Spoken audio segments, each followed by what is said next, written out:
come all the way down the side here too. There's a balcony over here. View on.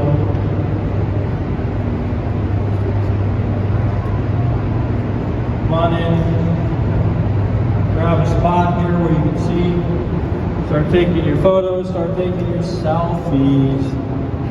Get those selfies going, folks.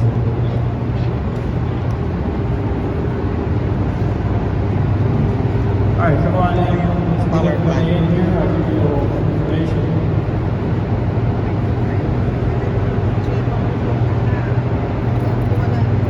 All right, this is the Nevada power plant. I mentioned it the last stop. Now look down the length of the building. There are 8 generators down there. They have the blue tops and red bottoms. 3 of those generators are running right now.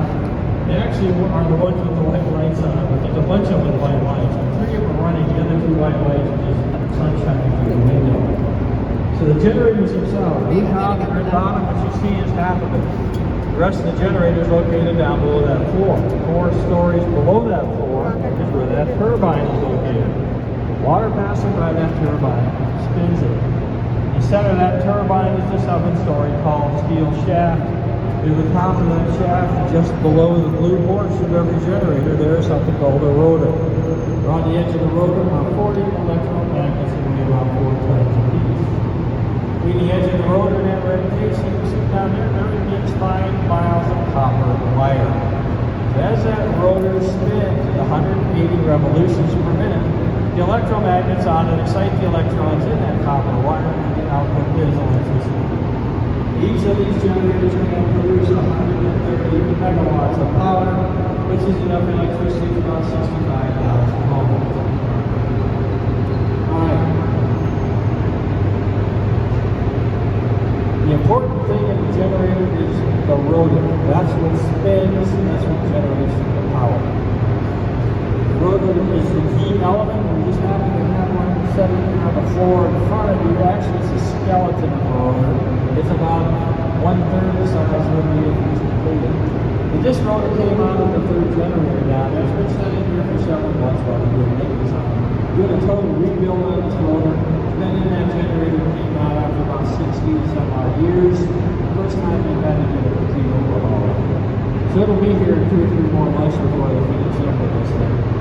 But when it's completely reassembled and it's full size, it's ready to go back to the generator, it's going to weigh about 560 tons. How are they going to pick that up? Well, half of the answer is right there above you. This green item up here with the American flag, that's a bridge crane. There's another one partway down the building. Those 2 bridge cranes travel the full length of the building on that railroad track you see on the wall above you on the other side. Each of the bridge cranes can lift 300 tons of material. They could each one by themselves pick up the Statue of Liberty at New York Harbor. It only weighs 225 tons. But one of our bridge cranes cannot lift a rotor by itself. So you have to take 2 bridge cranes and lock them together, create something called a jumbo crane out of it. And with that, you can actually lift 600 tons of material, and that's what they use to pick up this rotor down here on the floor. When they get it finished and put it back in the generator. So anyway, that's the rotor that goes into the generator down here. The bridge cranes, the rotors, the generators, everything you see on this floor down here are all original equipment installed in this building starting in 1937. The last generator was completed in 1952. All original equipment folks. The only things that ever get changed out are the wear and tear parts that they have to make them on those. The generator itself, the skeleton of the rotor, all that stuff is all original. Alright, so now you come down here to see Hoover Dam. Well, I'm going to show it to you. You can see it. I can tell you where it is. So turn around, look behind you, off to the right. You can see a nice concrete wall. That's not the dam, folks. That's just the wall. I put there to hold up this building so it doesn't fall down. The dam is just beyond that wall, and behind the dam is Lake B. So up on the roadway, when you're done with your tours, walk around up there, the dam is 45 feet thick. Down to this level is 450 feet thick. The bottom of the dam is still 22 stories. Where we're standing, it is 660 feet thick down there. What's that look like? Well, that's 2 football fields and including the end zone. That's also from that wall right there. You turn around, there's a concrete wall way out the end of the building. we take that distance and we add about 10 feet to it, and then fill this whole thing up with summer concrete. That's how thick the dam is down the bottom. The dam is 726 feet tall. It weighs a little over 6,800,000 tons. It is not going to go anywhere. They designed it to last 2,000 years and to withstand an 8.6 earthquake.